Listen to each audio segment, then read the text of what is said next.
Bonjour, bonjour les amis! Bienvenue dans l'émission Ça dessine. Ça dessine, c'est une émission compétition qui oppose tous les jours 3 dessinateurs de talent. C'est parti les gars! Bonjour, je suis Cédric Milo, illustrateur et auteur BD et c'est mon tour de passer à la petite interview. Bon, voilà, je vous présente mon dessin.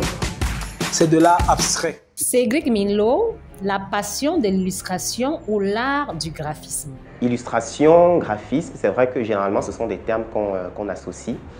Mais il faut savoir que l'illustration, illustrer c'est dessiner en fait, c'est représenter des choses à travers des dessins. Maintenant, le graphiste, lui, va vraiment travailler avec, on va dire, avec des formes, parfois même des textes. Et généralement, il utilise l'outil numérique. Vous dites, en termes simples, c'est quoi le dessin? Un art qui s'acquiert? Le dessin, souvent je dis, le dessin, c'est un peu comme l'écriture. C'est une faculté que tout le monde peut développer. Parce qu'on n'est pas né en écrivant des lettres, on a appris à écrire. Le public camerounais vous découvre après votre victoire lors de la première édition du Mboa BD Festival. Pourtant, le dessin et vous, c'est une longue histoire. Mon histoire d'amour avec le dessin, ça date d'il y a vraiment longtemps. Hein. Quand j'étais petit, moi je dessinais tout le temps. Dans mes cahiers, je me souviens, mon papa avait une grosse caisse, les grosses caisses métalliques là, et il rangeait souvent des vieux documents.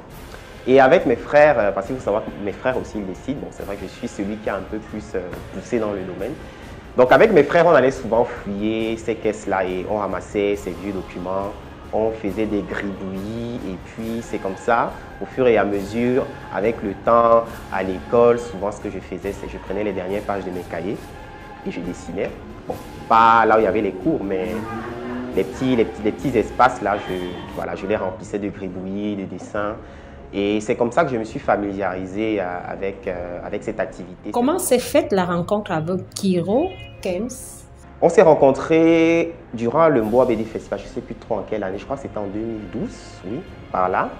Et il y avait le promoteur justement du studio, Olivier Madiba, qui était là, il a parlé du projet. Il y avait à l'époque ce qu'on appelait la foire au projet, où justement des gens qui avaient des projets artistiques ou autour de l'art venaient les présenter. Et il l'a fait et ce jour-là, il y avait plein de dessinateurs présents, donc, dont moi justement, et plein d'autres collaborateurs. On a donc été intéressé par le projet et le monsieur en question, monsieur Olivier Madiba, a pris nos contacts. Et quelques mois après, on a lancé avec les activités autour de Kiro Games, qui s'est bien sûr développé au fil du temps. C'est vrai que lorsqu'on a intégré le groupe Kiro Games, c'était d'abord on va dire comment, pour créer des prototypes. Est-ce que c'est de Kiro Games que vient le jeu de Orion? C'est le tout premier jeu, on va dire, que le studio a produit.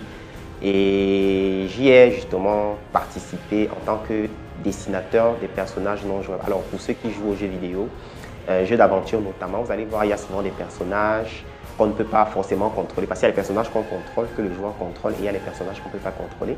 Donc moi, j'étais chargé de dessiner ces personnages qu'on ne peut pas contrôler. 2018 était l'année de votre première sortie en solo hein, avec Android Night. Pas vraiment, parce que Android Night, je suis co-auteur de Android Night. Donc en solo peut-être dessinateur, mais s'agissant des textes, j'ai collaboré avec Darius Dada. Donc il avait à la base le texte. C'était un scénario qu'il avait écrit, bon, il avait rangé dans ses tiroirs.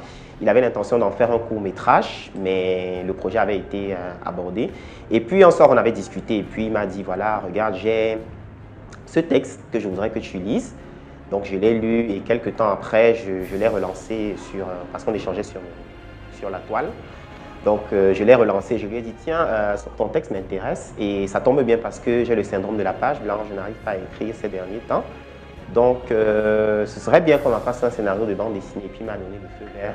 On a créé le scénario, on l'a retouché un tout petit peu. Cédric and the Brunch, vous avez lancé plusieurs concepts. Alors, Cédric and the Brunch, c'est ma page Facebook où j'ai justement initié plusieurs projets.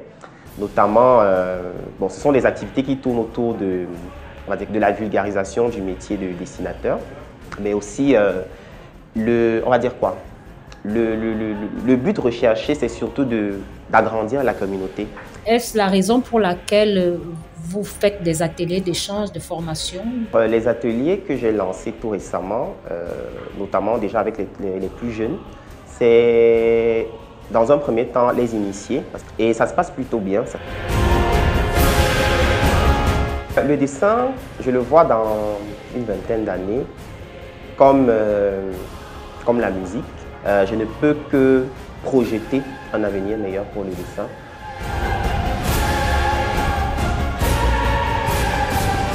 Voilà, c'était tout pour la petite interview avec Cédric Milo, votre dessinateur préféré. N'hésitez pas à suivre les dessinateurs parce qu'il y a beaucoup de travail qui se fait en termes de dessin sur les réseaux sociaux. N'hésitez pas à vous intéresser davantage